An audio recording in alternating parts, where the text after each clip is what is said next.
Have you ever felt like a prisoner of your own habits? Every night, you make a promise to yourself.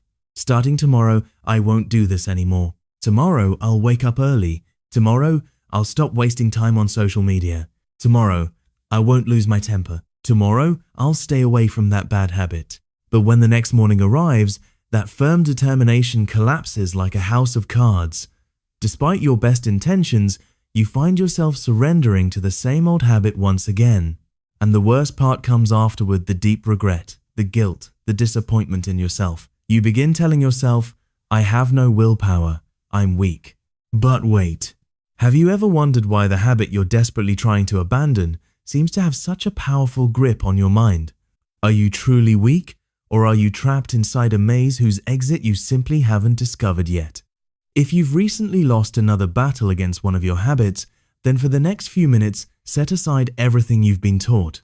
Today, we are about to unlock a hidden doorway into the ancient psychology of Buddhism, a path that doesn't depend on willpower, but on understanding the science of the mind itself. To understand this profound secret, we must travel centuries into the past, to a remote and peaceful Buddhist monastery in China. This is the story of a renowned Zen monk known as Master Ling. People traveled from distant lands seeking solutions to their mental and emotional struggles. One day, a young man named Jiang arrived at the monastery. Jiang was intelligent, talented, and full of potential. Yet he suffered from a destructive habit. Whenever he felt stressed or overwhelmed, he would sink into gambling and alcohol. He had tried everything to escape. He tied reminder strings around his wrists. He locked himself in rooms. He even starved himself as punishment. But whenever life became difficult, his mind pulled him back toward the same dark path. Falling to his knees before Master Ling, Jiang cried, "Master, I am a sinner. My bad habits are destroying me from the inside. I use all my willpower, but every time my mind defeats me, please teach me how to conquer it." Master Ling listened quietly.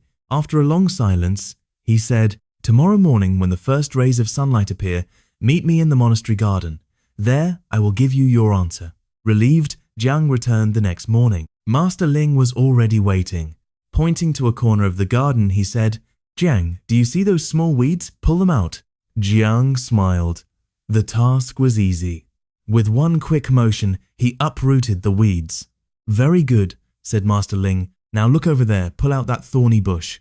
This time, Jiang had to struggle. The thorns pierced his fingers, and it took real effort, but eventually he pulled the bush from the ground. Master Ling nodded. Then he pointed toward a huge old neem tree standing proudly in the center of the garden. "Now, Jiang," he said, "for your final test, uproot this tree." Jiang stared at him in disbelief. "Master, that's impossible. This tree is decades old. Its roots run deep beneath the earth. Even if I used all the strength I possess, I couldn't move it an inch." Master Ling gently placed his hand upon Jiang's head and said, "Jiang, your habits are exactly like this garden. When a bad habit is new, it is like a small weed. You can remove it with a single pull. When it becomes older, it turns into a thorny bush. Removing it becomes painful and difficult.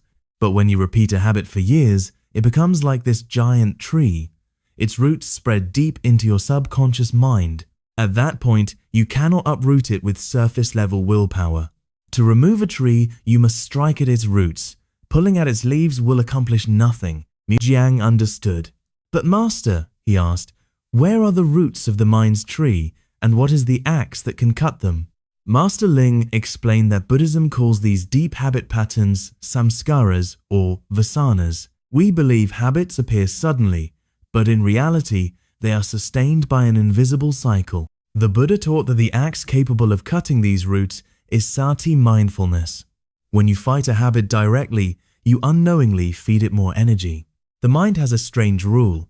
The more you resist something, the stronger it becomes.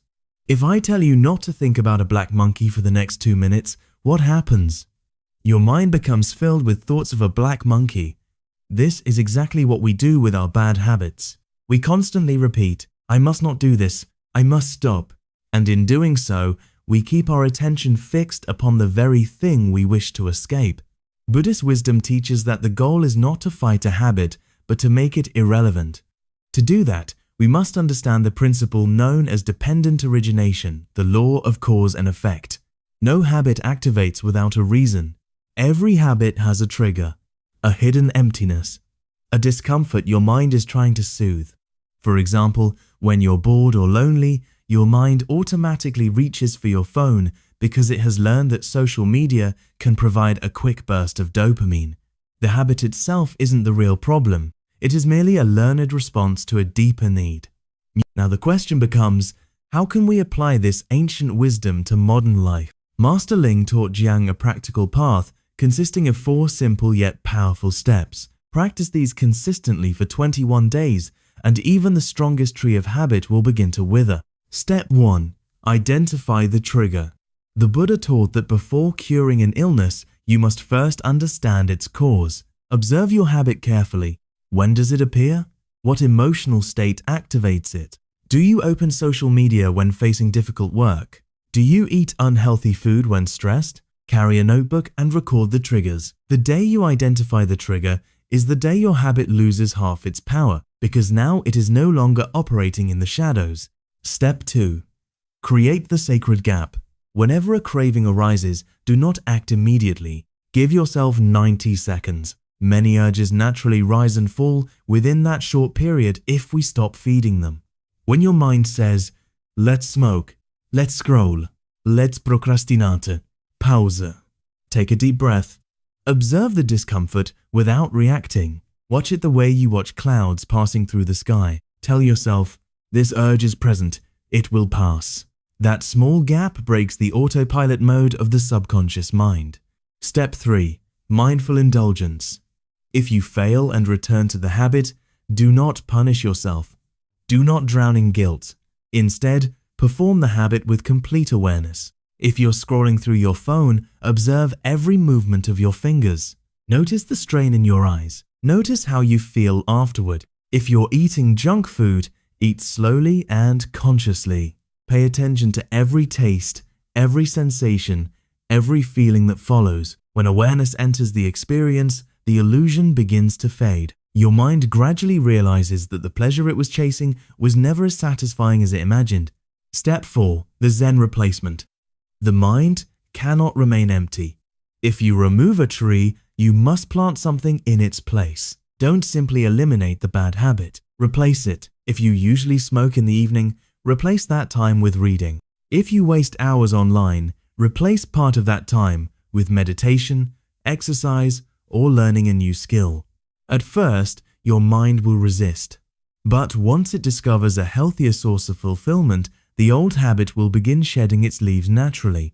Jiang made these 4 principles the foundation of his life. Whenever the urge to gamble appeared, he paused. He watched his breath. He observed the craving without obeying it. Little by little, the giant tree inside him weakened. And one day, his mind became calm, free, and at peace. My dear friend, perhaps this message has reached you today because the warrior within you is ready to break free from its chains. Forgive yourself for your past mistakes. You are not powerless. Until now, you were simply fighting without the right tools. Today, you have been given the axe of mindfulness. Tomorrow morning, when you wake up, don't rise as a prisoner of your habits. Rise as an awakened human being. Do not allow your habits to rule your life. You are the master of your mind, not its servant. Protect that inner silence. Protect that self-awareness. And walk forward with wisdom. Namo Buddhaya.